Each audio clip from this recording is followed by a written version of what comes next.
नमस्कार दोस्तों, आशा करता हूँ आप सब अच्छे होंगे। आज मैं आपको दिखाने वाला हूँ बेसिक ट्यूटोरियल एक्सप्रेस वीपीएन को इस्तेमाल करने के लिए। एक्सप्रेस पहले से मेरे कंप्यूटर में लोडेड है और इसके साथ मैं स्क्रीन पर नेटफ्लिक्स भी चला रहा हूँ। आपको उदाहरण के तौर पर बताने के लिए कि एक्सप्रेस से नेटफ्लिक्स को अनब्लॉक करना और उस पर वीडियोस देखना एक अलग ही दुनिया में आपको लेकर जाएगा, जबकि आप किसी और ही लोकेशन पर बैठे होंगे। और जाहिर है कि हर बार की तरह एक्सप्रेस वीपीएन को खरीदने के लिए या फिर कूपन से जुड़ी हुई सारी लिंक्स मैं आपको डिस्क्रिप्शन में दे दूंगा, तो आप उसका भी फायदा उठा सकते हैं। सो एक्सप्रेस वीपीएन के बारे में सबसे पहली चीज जो आपको करनी है वो है इसे क्लिक करके शुरू करना। आपके लिए मैं इसे दोबारा बंद कर देता हूँ अपने कंप्यूटर पर, ताकि आप इसे शुरू होता हुआ भी देख सकें।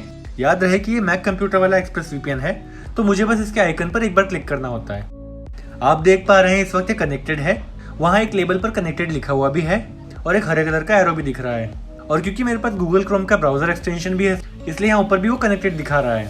तो अगर आपको एक सर्वर से कनेक्ट होना है तो बहुत ही आसानी से आप इस बटन को क्लिक कर सकते हैं। और अगर आपको डिस्कनेक्ट करना है वो भी मैं आपको करके दिखा देता हूँ। हम बस इस बटन को दोबारा पुश करेंगे और वो हमें एक्सप्रेस वीपीएन से डिस्कनेक्ट कर देगा। और अगर एक बार फिर से कनेक्ट करना है तो फिर से इस बटन को दोबारा क्लिक करेंगे। बहुत आसान।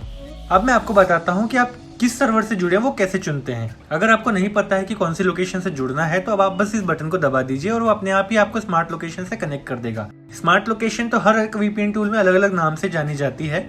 दरअसल इसका मतलब होता है कि आपके खुद के लोकेशन के आसपास स्थित सबसे बढ़िया सर्वर जो है उससे वो आपको जोड़ देगा। या फिर ये भी हो सकता है कि आपके लिए बना हुआ एक ऐसा सर्वर भी हो जो आपसे दूर हो, लेकिन एक्सप्रेस के अनुसार वो सबसे अच्छा एक्सपीरियंस आपको दे सकता हो और अच्छा परफॉर्मेंस उसमें हो। और अगर आपको इस तरह की सेटिंग में कुछ बदलाव लाना है तो आपको बस यहाँ पर लगे हुए छोटे छोटे डॉट्स पर क्लिक करना है और आपको सभी सर्वर्स की लिस्ट मिल जाएगी। यहाँ पर कुछ टैग्स भी लगे हुए हैं, रेकमेंडेड, ऑल और रीसेंट। तो रेकमेंडेड वाले कॉलम पे अगर आप देखेंगे तो वहाँ पर आपको वीपीएन मिलेंगे जो सबसे अच्छे रेकमेंडेड वीपीएन होते हैं एक्सप्रेस की तरफ से। और अगर आपको यूनाइटेड स्टेट्स का कोई रेकमेंडेड वीपीएन चाहिए, इस पर मैं सिर्फ क्लिक करूंगा और फिर इनमें से मैं किसी से भी कनेक्ट कर सकता हूँ। इसके अलावा आप यहाँ पर एक स्टार भी देख रहे हैं। जब मैं इस स्टार पर क्लिक करता हूँ तो मैं इसे सेलेक्ट या अनसेलेक्ट कर सकता हूँ अपने फेवरेट्स में जोड़ने के लिए। इस तरह से जब मेरे फेवरेट सर्वर्स बनते चले जाएंगे तो इन्हें ढूंढने में मुझे हमेशा आसानी होती रहेगी। और अगर मुझे इस सब से हट करके सारे के सारे अवेलेबल सर्वर्स देखने हैं तो फिर मैं ऑल वाले बटन पर क्लिक करूंगा। फिर जैसे अमेरिका में अगर देखें तो यूएस से जुड़े हुए काफी सारे सर्वर के ऑप्शन यहाँ पर आ जाते हैं जिससे हम कनेक्ट कर सकते हैं रिकमेंडेड वाले ऑप्शन से भी ज्यादा। तो इसकी जरूरत आपको तब पड़ेगी जब किसी वजह से रिकमेंडेड वाले सर्वर आपके लिए अच्छा काम नहीं कर पा रहे हैं, या फिर आप यूएस में आपकी पसंद की किसी जगह पर हैं ऐसा दिखाना चाहते हैं वीपीएन के द्वारा, तो यहाँ पर आपको ज्यादा ऑप्शन मिल जाते हैं। आखिर में रिसेंट नाम का एक टैब है जिसमें आपने पिछली बार जिन वीपीएन से कनेक्ट किया था उन सब यहाँ पर आपको दिख जाएंगे और यहाँ पर आपके सारे स्टार किए हुए वीपीएन भी दिखेंगे। तो जब आपको आपके पसंदीदा सर्वर से जल्दी से जुड़ना हो तो आप यहाँ पर आ सकते हैं। उदाहरण के तौर पे अगर मैंने यहाँ का यूके वाला सर्वर सेलेक्ट कर लिया फेवरेट में, और फिर जब कभी भी मुझे नेटफ्लिक्स के यूके वाला वर्जन देखना हो, मतलब मुझे डॉक्टर हु जैसा कोई शो देखना हो, तो मैं पहले से ही जानता हूँ कि अमेरिका में रहते हुए नेटफ्लिक्स पर मैं डॉक्टर हु नहीं देख सकता, तो मुझे यूके वाला नेटफ्लिक्स देखना पड़ेगा और उसके लिए यूके वाले सर्वर से जुड़ करके फिर मुझे नेटफ्लिक्स शुरू करना होगा और फिर डॉक्टर हु देखने में मुझे किसी तरह की प्रॉब्लम नहीं होगी।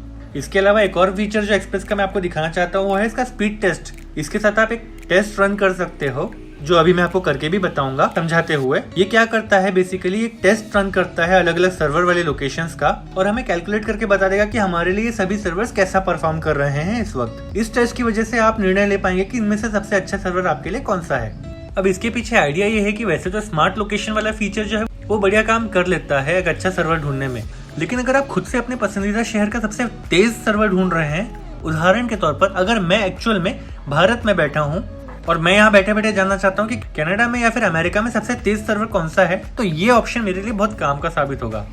अगर डेटा के बारे में बात करें तो यहाँ पर हमें लेटेंसी की इन्फॉर्मेशन भी मिल जाती है, मतलब हमारा सर्वर कितनी तेजी से डाउनलोडिंग कर सकेगा वो भी हमें पता चलता है। और अंत में आप कभी भी ये टेस्ट बंद कर सकते हैं जब भी आप चाहें। अब यहाँ की कुछ और चीजों के बारे में बात करते हैं। एक प्रेफरेंसेस वाली स्क्रीन भी है, यहाँ पर भी कुछ सामान्य फीचर्स हैं जो आप देख सकते हैं। सबसे जरूरी फीचर जो मैं रेकमेंड करता हूँ वो है नेटवर्क लॉक। ये फायरवॉल की तरह काम करता है और अगर आपका एक्सप्रेस वीपीएन किसी वजह से अनचाहे वक्त पर बंद हो जाता है तो आपका सारा इंटरनेट कनेक्शन और ट्रैफिक ये फीचर बंद कर देगा। अब उदाहरण के तौर पर देखें तो ये चीज आपके लिए सबसे ज्यादा काम आएगी टॉरेंटिंग करते वक्त। मान लेते हैं कि टॉरेंटिंग करते वक्त आप नहीं चाहते कि किसी सर्वर को आपकी लोकेशन पता चले, जैसे आपके देश की सरकार को आप नहीं जानने देना चाहते, या फिर आप इंटरनेट सर्विस प्रोवाइडर या फिर इंटरनेट प्रोवाइडर को नहीं जानने देना चाहते क्योंकि शायद आप एक ऐसी वेबसाइट चला रहे हो सकते हैं या टॉरेंटिंग कर रहे हो सकते हैं, उससे शायद आप किसी विघ्न में पड़ जाएं।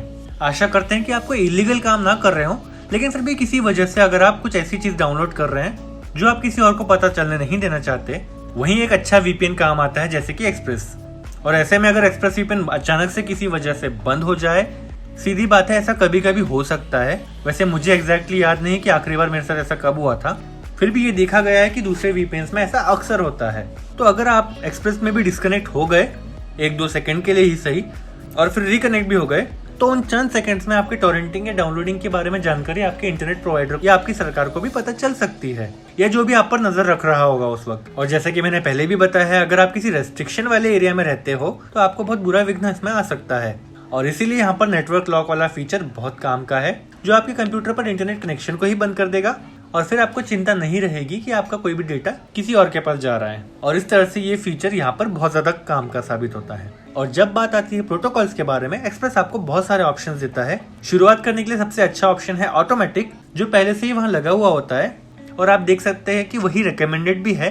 तो अगर आप वीपीएन के साथ जस्ट शुरू ही कर रहे हैं, आप इसे ऑटोमेटिक ही रहने दे सकते हैं। अन्यथा यहाँ पर कुछ बहुत बढ़िया ऑप्शंस भी हैं, जैसे कि IKE V2 जो स्पीड अच्छी देने के लिए बहुत बढ़िया है। उदाहरण के तौर पर मुझे नेटफ्लिक्स चलाने के लिए बहुत पसंद है क्योंकि इसकी गति बहुत अच्छी है।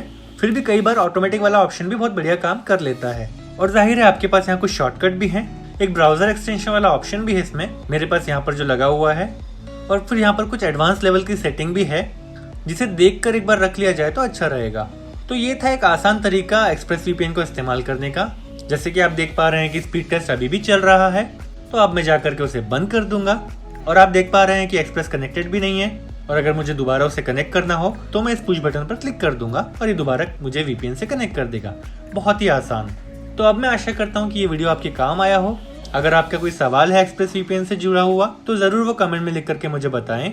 और एक बार फिर आपको याद दिला दूं कि मैंने डिस्क्रिप्शन में कई सारे लिंक्स और डिस्काउंट कूपन्स और डील्स की जानकारी रख दी है, जो आपको एक्सप्रेस वीपीएन की वेबसाइट पर भी नहीं मिलेंगी। तो मैं हर बार की तरह आप लोगों के लिए ज्यादा से ज्यादा पैसे बचाने की कोशिश कर रहा हूँ, तो आप बेझिझक इसका फायदा उठाएं डिस्क्रिप्शन में जाकर। अन्यथा वीडियो को यहाँ तक देखने के लिए बहुत बहुत शुक्रिया। अगली वीडियो में दोबारा मुलाकात होगी।